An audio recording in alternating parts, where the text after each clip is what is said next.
All right. Hi, everyone. My name is Erik Orlowski. If you haven't met me before, I'm one of the head refs out here in Wisconsin. I'm going to go through a few notes that I think will be valuable to you now, and then we'll open it up to a Q&A. Before we start, I do want to give a disclaimer. I've only had this game a few days more than you guys have, so first of all, it's possible that I might misspeak. Also, keep in mind that as the season progresses, the Q&A and team updates are going to clarify and change some things. So the moral of the story, please don't come up to me or one of the other referees at an event and say, Erik told me this thing in September, why are you doing something different? With that, I'm going to go through some notes, and then we'll open it up to questions. First of all, there's a big addition to this game in the form of bonus ranking points.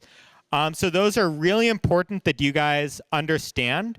One big note about those is that they're going to change throughout the season. So there's one threshold that's going to be in play for qualifier and league play. There's going to be a second threshold for regional championships, and that would include like the Wisconsin State Championship. And then there's a final threshold that'll be in play for the first championship. So it's really important that you understand those thresholds and that you're not just designing for what the threshold will be at qualifier events. For the movement RP, it's also really important that you take the time to analyze what's the minimum set of things that you can do to achieve that ranking point. The next note when it comes to scoring is the specific scoring criteria in section 10.5. And there's very specific timing that matters for these scoring criteria. The first thing to think about is in autonomous. In autonomous, the scoring happens as soon as the autonomous period is done. So at the start of the buzzer for the autonomous period, that's when scoring happens for autonomous. So as an example, if I score this purple artifact at the end of auto, and the autonomous period ends now, even if this is in the correct place for the motif, this would not score pattern points because this was not in place by the end of the autonomous period. The other place where the timing for scoring really comes into play is with the base scoring points. So the difference between this year and last year is that scoring now happens right at the end of the match. So at the start of the buzzer, we look for, are the robots partially or fully supported by the base? And we're not looking 3 seconds after the end of the match like what we did before. Some notes on depot scoring. First of all, descoring from the depot is totally legal. And second, it does not matter if your robot is touching an artifact, if it's controlling an artifact, whatever. The only thing we're looking at is that artifact at the end of teleop over this depot line. There's some changes to setting up your robot at the start of the match. First of all, alignment devices are now actually legal within G302. So you can use whatever alignment devices you like as long as they line up with the requirements in Rule G302 and they don't cause an unnecessary delay to the match. One change to the starting requirements that's a little bit more restrictive is you cannot overhang the field wall, right? So you can't be overhanging even the inside edge of the field wall. You have to be fully contained within the inside edge of the field wall this year. Just like last year, you do have to select an op mode before the start of the match on your driver station. That's whether or not you're running a tele or you're running an autonomous routine. If you're not running an autonomous routine, then you would just initialize your teleop op mode and just let it sit there throughout auto. A big change from last year is randomization is back. So what that means is when everyone has initialized, we're going to tell everyone, hands off your controllers. And at that point, the expectation is that you can leave your robot until the start of auto. If you need to touch your robot, then there are some penalties that go along with that after we've randomized. So it's really important that you design your robot in such a way that you're not that you won't need to interact with it after randomization happens. An important rule when it comes to interacting with the gate is rule G413, which has to do with entanglement with field elements. So the way the gate is meant to be interacted with is someone pushing the gate like this. If I were to pull on the gate like this, there's a likelihood that I could become entangled with this gate. And that's a very quick way to pick up major fouls and even potentially a yellow card for that type of entanglement. The next really important change is with the expansion rules this season. So the rule is that your robot cannot expand horizontally outside of an 18-inch cube. Where that could come into play is, say your robot has an intake where you've got some spinning zip ties like this. So you've got some flaps that are moving around.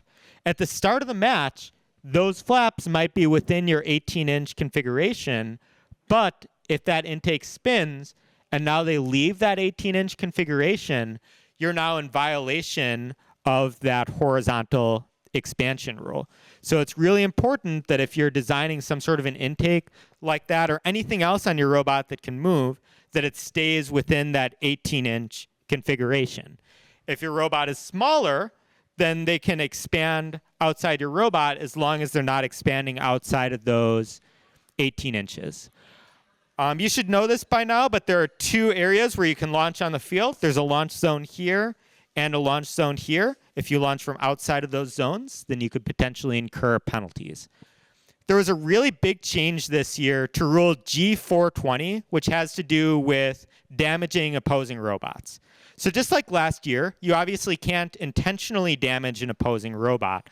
A big change is you cannot damage an opposing robot by initiating contact inside of their chassis. What that means is even if it's accidental, if you have an intake or something out and you drive towards an opposing robot or you lower an intake into them or something like that, and that causes damage inside of their chassis, so basically inside the vertical projection of their drivetrain, then that's a really easy way to pick up yellow cards and even potentially red cards if you do something like hit their main breaker. So it's really important that you design your robot in a way that you're not going inside of other robots and that you don't have the potential to do so.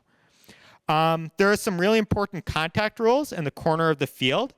So the gate zone and the loading zone, if either robot is over this protected zone and an opponent goes and contacts them, then it's a foul for whatever alliance doesn't own that zone. The base zone is very similar, but that only applies in the last 20 seconds of the match. And then the secret tunnel zone is a little bit different. If there is a blue robot inside the secret tunnel zone and a red robot contacts them, then it's going to be a foul against the blue robot. But if there's a red robot sitting in the secret tunnel zone, blue robot comes and contacts them, then that would not be a foul under that rule. The loading rules are very different than what you might be used to. So be sure to read through those. Some important notes. First of all, you cannot be touching a scoring element that is also contacting your robot. So that's really important if you're planning to do human loading. Another note is it's your responsibility as a human player that if a robot drives into the loading zone, whether it's from your alliance or not, that your hands do not contact that robot. There's a big change to the robot construction rules this year. Previously, you could use 12 servos. Now it is down to 10. So please make sure you're aware of that. And then, of course, there's a new advancement model. So if you haven't looked at that, please check that out in the game manual. That really changes the incentives for how you qualify for your regional championship and potentially for the first championship and premier events. With that, I'm going to open it up to questions. At this point, any question is okay, even if that question is, Eric, I don't understand this thing. So I'll open it up to any questions. None at all? Everyone understands perfectly? So artifact scoring, the pattern, that's only at the end of auto and at the end of end game. It's not during telly. That's not a scoring. Yep, so the question is scoring for patterns, so having artifacts in the correct place and the ramp. When does that occur? And that occurs once at the end of auto, and then once at the end of teleop, once all robots and artifacts have come to rest. So that only happens at the end of the period. It's not ongoing throughout the match. Yes?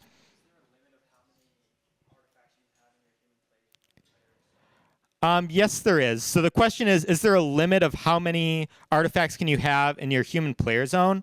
So there's no limit to how many you can have in your loading zone. There is a limit to how many you can have in your alliance area. So you can have up to 6 in your alliance area. And something to be mindful of is when scoring elements leave the field this year, the rule now is actually a volunteer will hand them to the closest drive team member.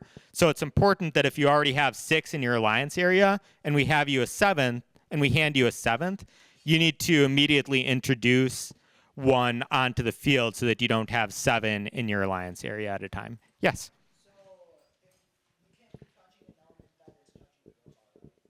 Yep, so the question is a human player cannot be touching an element that's also touching the robot, and that's correct. Is there a follow-on to that, or is that the question?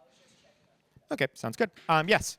So when you make a pattern, is it like 2 points per artifact in the pattern, or like for the whole? So the question is, when you make a pattern, are the 2 points per pattern or per artifact?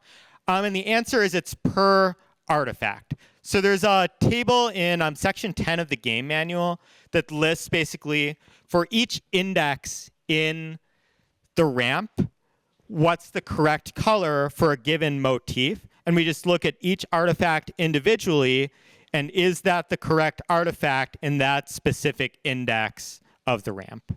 Okay. Any other questions? Yes?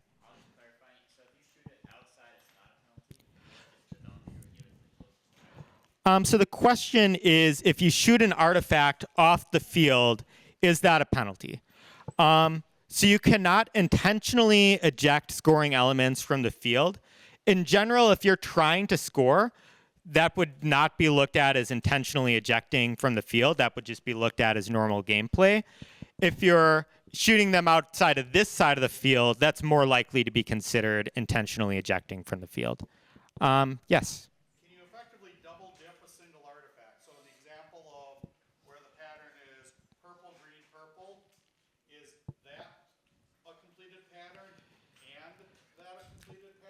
So the question is, can you kind of double dip an artifact? So in this scenario, would this be a completed pattern and this be a completed pattern? And the answer is no. So what we do is we look at each index on the ramp. So in this case, the pattern is purple, green, purple. So we look at, this is index 1, this is purple, you get 2 points. This is index 2, this is green, that's correct, you get 2 points. Index 3, correct, you get 3 points. Index 4, this should be purple, but it's green, you get no points for that. This one should be green, but it's purple, so you get no points for that. So we look at each element individually. So in this case, this should be purple, it is, you get 2 points. This should be green, it is, you get 2 points. This should be purple, but it's green, so you get nothing for that. So you get these 4 points for these 2 that are correct. So you don't need a completed pattern, just any partial pattern scores as well. Correct. So you get 2 points for every artifact that it's in the correct place for that given motif. Yes?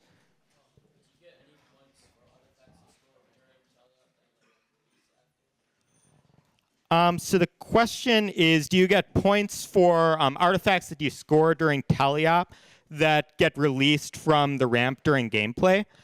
So scoring for artifacts happens happens live, and then scoring for patterns happens at the end of the period. So every time an artifact passes through the classifier square, you're going to get points for the artifact either being classified or overflow. And then the only thing for artifacts that's scored at the end of the match is the depot and then the pattern points. Tyler, you had a question? We have a couple from chat, so if we don't have any here, you can just kind of check back with me. So I'll just do one to start out. Question from Tyler Sievers. Can you explain the point system in regards to for like championship, that sort of thing? How does the whole point system work? Is that referring to the advancement point model? I'm going to guess so. Okay.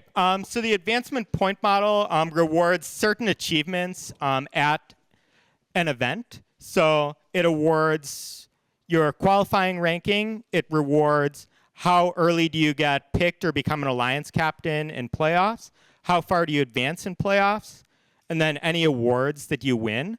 So all of those points get added up for that specific event, and then the top number of teams that haven't already advanced at that event will advance to the next level of play. Any other questions in the room? Yes. When a human player introduces an artifact into the game, are they allowed to give it a little push so it rolls out? So the question is, when a human player introduces artifacts onto the field, are they allowed to give it a push so that it leaves the field? And the answer to that is no. A human player cannot launch or roll artifacts such that they leave the loading zone. If a robot is in the loading zone and you place something on a robot such that it's fully supported by the robot, that's okay even if the artifact is outside the loading zone. But what's not okay is I can't take this element and push and roll it out of the loading zone. Yes.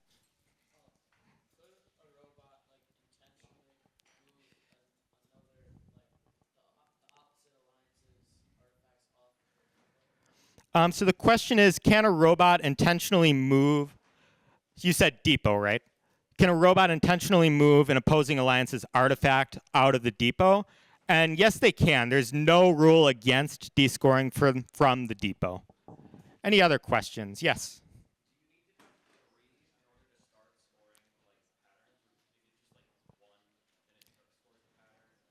Yep. So the question is, do you need to have 3 artifacts to score for patterns, or can it be any number? So you can have any number of artifacts and score for patterns. So for example, here, if the pattern is purple, green, purple, this scores for the pattern because it's in the correct spot. So all of the scoring for artifact patterns is per artifact. And there's a table in section 10 of the game manual. So it's figure 10-4 has all the information for that. And we just look at each index on the ramp and say, is this artifact correct? Is this artifact correct? And you get 2 points for every correct artifact for that given motif. Yes?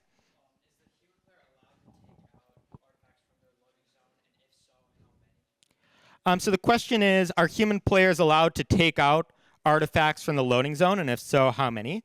And the answer is yes. Any artifact that's in their loading zone, they can take out. And the limit is just that you can only have 6 artifacts in your alliance area at a time. Yes? To follow up with that, if they want to, if a robot is in the loading zone, can the human player reach in, grab an artifact, and from the loading zone and place it in the robot? Yep. Yep. So the question is, if a robot is in the loading zone, can a human player reach in, grab an artifact, and place it onto a robot? So the answer is yes, with some caveats. First of all, the human player cannot touch the robot at any point in that interaction. And then second of all, the human player cannot touch a scoring element that's also touching a robot. So that goes for when I'm picking up that element. Right now, this artifact is touching me, so a human player couldn't go in and grab it. Same thing, the human player couldn't do this, where if I'm the robot, the human player is touching an artifact that's also touching the robot. Yes? So scoring happens as soon as the artifact passes The classifier square. So there is not the scenario, as there have been in years past, where at the end of auto, elements scored in auto effectively score again immediately in tele, or does that happen? So the question is basically, if you score an element in autonomous, does it score again for teleop? And the answer is, I understand it, is The classified and overflow points, those get assessed once during auto, and if you score during auto, that's all they get assessed, so you don't kind of get double points. I could be incorrect, and that could be clarified in the Q&A, but I'm pretty certain I have that correct. Any other questions? Yes. Okay, so the question is, what are these two double blue and red lines? And the answer is those are called the gate zones. So a blue robot can be here and interact with the blue gate without getting interfered from a red robot. Yes. The question is there a maximum height you can shoot this year? And the answer is no, there's no definite limit. There are safety concerns and practical concerns. In this shop, we have an overhanging light. If you hit that light, too bad. And if you're shooting in a way that's going to break that light, then we might reinspect you for safety concerns. Right. Any other questions? I see one over there, and then I'll get some from chat. The question is, do you need to be in the gate zone to be interacting with the gate? And the answer is no, you do not. However, if you're not in the gate zone, then you don't receive any protections for doing that. There's some questions from chat, and then I'll go over to you. By the way, if you answered any of these, just let me know because I'm not fully paying attention. So, question, can the human player roll objects onto the field? So I think I already answered that one. They cannot roll them outside of the loading zone. Okay. And for robots, do they need to shoot artifacts in the launch zone, or how far away can they shoot? The question is, do robots need to be in the launch zone to shoot? And the answer is yes. Anytime they launch artifacts, they need to be in the launch zone. And I'll go, I think you had a question?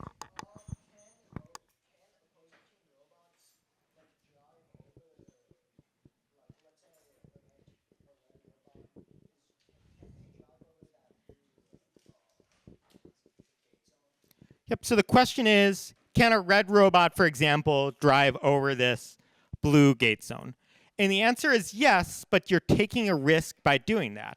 Because if I'm a red robot and I'm driving through this blue gate zone, and a blue robot comes and initiates contact with me, then likely I'm getting called for that penalty because I'm in their protected zone. That could run into Rule G210 if we think that you're forcing a penalty. But in general, if I'm a red robot in a blue protected zone and a blue robot makes contact with me, the foul is going to be against the red robot. Yes? The question is, are you allowed into the opposing alliance's loading zone? And the answer is yes. But of course, if a robot from that alliance comes and contacts you, then you're liable for that contact. Yes? Going back to the protected zone, are those blue lines the only protected zone, or is there more protected zones? There are 1, 2, 3. There are 4 types of protected zones on the field. The loading zones are one protected zone. The base zones are protected in the last 20 seconds of the match. The secret tunnel zones are protected, and the gate zones are protected. Any other questions? I'll go to Tyler. All right, question coming in from Runtime Tear. Can you intake from either secret tunnel during autonomous, if specifically too if robots don't contact you? So could you go into your opposing alliance's secret tunnel? Kind of. So there's no rule against driving to the other side of the field during autonomous. However, if you contact a robot that's fully on an opposing robot that's fully on their side of the field during auto, it's a major for every contact. And if you contact any pre-staged artifact on the other side of the field during auto, you're getting a major. So you could, but it's a very risky strategy to do that.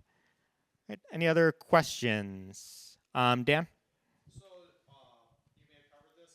The loading zones are a different shape in the setup manual than they were in the video this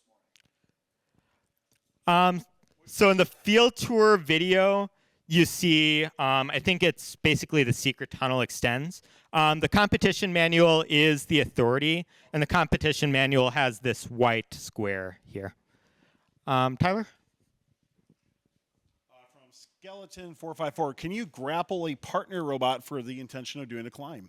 So the question is, can you grapple a partner robot with the intention of doing a climb? As I read it, and I'm just going to confirm quickly with the relevant rule. T421. Yep. So you are allowed to attach to or whatever you want to a partner robot for the purposes of achieving that base zone point. All right. Any other questions? Yes. So the question is, how does the movement ranking point work? So the answer is that's the sum of your auto leave points and your base score at the end of the match. So every robot that gets that leave during auto, so the end auto not over any of the launch lines, they get 3 points for that. And then that gets added to the points from the base zone. So it's 10 points if you're fully supported, 5 points if you're partially supported. And that's the sum for the entire alliance, right? Any other questions? Yes. For the in-game, if one robot is partially in and one robot is completely in, that's 15 points? Yep, so the question is, if one robot is fully, and you said in, I'm going to modify that verbiage to say supported. So if one robot is fully supported by the base zone and then one robot is partially supported by the base zone, that adds to 15 points, and that's correct. It's one robot gets 10 points for being fully supported, one robot gets 5 points for being partially supported. Yes?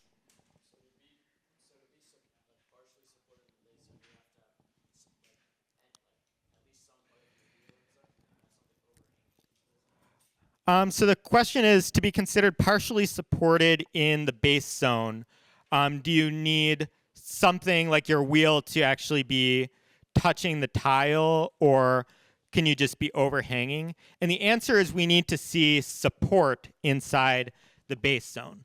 So if all you're doing is just overhanging the base zone, that would not be considered support, and that would not qualify for any points. If you, for example, had a zip tie that was kind of hanging out here and touching the ground inside the base zone, then that would be partially supported by the base zone. Yes? Can you support through the other robot? So if you have your partner robot parked in there, and you end up touching that robot within there, does support transfer through the robot to the tile, or do you have to be touching the tile? Yep. So the question is support transitive through other robots? And the answer is yes, support is transitive through other robots, and that could definitely factor into some base zone strategies. Yes? Let me just confirm that, but I believe the answer is yes.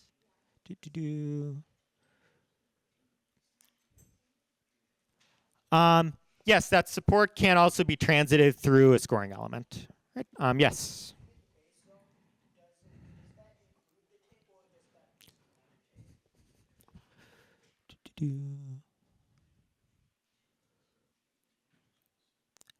The base zone does include the tape. Yep. Right. Any other questions? Okay. All right. With that, everyone, good luck this season. I'll be back tomorrow. So if you have any questions, let me know. And then if you have any more questions, the Q&A exists throughout the season. And if you see me in events, you're certainly welcome to ask. So thanks, everyone. Thanks for watching. Don't forget to like, subscribe, and click the bell to stay up to date on future fun videos. True competitors know that every second counts. That's why Kettering University challenges you to dive in right away as a first-year student. Participating in robotics programs helps Kettering students secure a valuable co-op. Whatever your interests, Kettering gives you more space to work faster and win faster. Learn more at kettering.edu/first. Studica Robotics is inspiring teams to build better robots with their new array of FTC team options. Check out their updated bevel gears and Maverick hex shaft motors, Planetary gearbox options, and 6mm hex components and shafts for extreme power transmission. Go to Studica.com/robots to learn more and apply for discounts.